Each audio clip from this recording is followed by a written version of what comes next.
সাকিব যদি আরও বেশি দিন খেলতে পারতো দেশকে আরও অন্যরকম একটা মুভমেন্ট দেখা পারতো। এই বলিংয়ের এই ডিপার্টমেন্টটা তুমি দেখো, আমাকে আলহামদুলিল্লাহ তোমরা জবে আমাকে কল করবে, ইনশাল্লাহ আমি সবসময় রেডি থাকি। চাও তো শেষ নাই আর শিকারও কোনো শেষ নাই। 2000 সনে আরম্ভ করি, আমরা কিন্তু তখন পুরো ব্ল্যাঙ্ক ছিলাম, বাট আমরা শিক্ষা নিচ্ছি, এখনও নিচ্ছি। 25 বছর যদি পিছনে চলে যান, দেখেন 25টা বছর চলে গেছে, দেখতে দেখতে চলেছে। বাট আলহামদুলিল্লাহ যে 25টা বছর আমরা যে প্লেয়াররা প্রথম ডেবু হয়েছিল, তা আলহামদুলিল্লাহ সবাই কিন্তু সুস্থ আছি, আলহামদুলিল্লাহ দুনিয়ার ভিতরে আছি।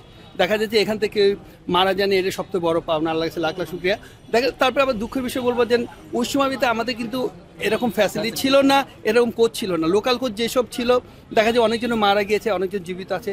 তা আমি মনে করি ওভারঅল সব কিছু দেখেই কিন্তু আমাদের চিন্তাভাবনা যে আমাদের সবাই দেশের মানুষের ক্রিকেটটা এগিয়ে যেতে চায়, যেভাবে আমরা চিন্তাভাবনা করছি। কিন্তু এখন দেখা যাচ্ছে যে ওই চিন্তাটা এখনও চলতেছে। তা আলহামদুলিল্লাহ আমি মনে করি যে আজকে যে উদ্যোগটা নিয়েছে বিসিবি এবং আমাদের বোর্ড প্রেসিডেন্ট যে কথা বললো, আমি মনে করি আলহামদুলিল্লাহ এই ধরনের যদি চিন্তাভাবনা তারা করে, আর যদি মনে করে যে আমরা যখন খেলা আরম্ভ করেছি আমাদের যদি হেল্প লাগে, তা ইনশাল্লাহ আমরা দেখা যায় যে আমরা যদি তাদের সাথে শেয়ার করি ছোট ছোট জিনিসগুলো, দেখা যায় না আলহামদুলিল্লাহ বাংলাদেশের ক্রিকেট যেন এগিয়ে যাবে।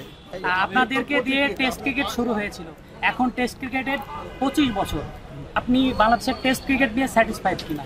অবশ্যই, কারণ কি আপনি দেখেন চাও তো শেষ নাই আর শিকারও কোনো শেষ নাই। আমি মনে করি যে আমরা 25 বছরের প্রথম টেস্টে যখন 2000 সনে আরম্ভ করি, আমরা কিন্তু তখন পুরো ব্ল্যাঙ্ক ছিলাম, বাট আমরা শিক্ষা নিচ্ছি, এখনও নিচ্ছি। বাট আপনি হতে পারে আপনি বলতে পারেন যে আমরা টেস্টে ওরকম জিতি না বা ওরকম ড্র করি, তা আলহামদুলিল্লাহ একটা সময় দিতে হবে। যেরকম দেখেন আপনি ওডিআই কিন্তু মার্শাল্লাহ আমাদের ভালো ক্রিকেট খেলছে, আপনার 2020 ভালো ক্রিকেট খেলতে, এই টেস্ট ম্যাচটা একসময় হবে, বাট আমাদের টেস্ট ম্যাচটা হলে তো তৈরি করতে হবে ভালো করে। যদি বাহাতি স্পিনার অনেকেই এসেছেন, আপনি প্রতিপক্ষ বলা যায়, তারপর অনেকে সাকিব আল হাসান ডমিনেট করেছেন, এখনও অনেকেই ভালো খেলছেন। স্পিনের জায়গাটায় বাংলাদেশ আসলে কতটুকু ডেভেলপ করেছে বা কতটুকু কোন পর্যায়ে টেস্ট ক্রিকেটের? আর দেখেন ওই সময়ের ভিতরে আমি আর মনি ছিলাম, আমাদের দুজনের কম্পিটিশনও, তারপরে অফিসম্যান ছিল দুর্জা ছিল। আমরা কিন্তু এই তিনজনেই কিন্তু টিমটা যতটুকু পারতাম আমরা কিন্তু এগিয়ে নিয়ে গেতাম। হতে পারে আপনি বলতে পারেন যে আমরা জিততাম না, বাট আমরা যদি ওইটা চিন্তা ভাবনা করি, আমরা এই তিনজনই কিন্তু ম্যাচ জিতেছি, যেসব খেলেছি এবং জিতেছি। আপনি দেখেন ওডিআই আমরা ইনশাল্লাহ আমরা স্পিনার দিয়ে জিতেছি, আপনার মনে হয় টেস্ট ম্যাচ স্পিনার জিতেছি। তা আলহামদুলিল্লাহ আমি মনে করি যে আমরা যে সময়টা খেলেছি আমরা মনে হচ্ছে বেস্ট ক্রিকেটে খেলেছি।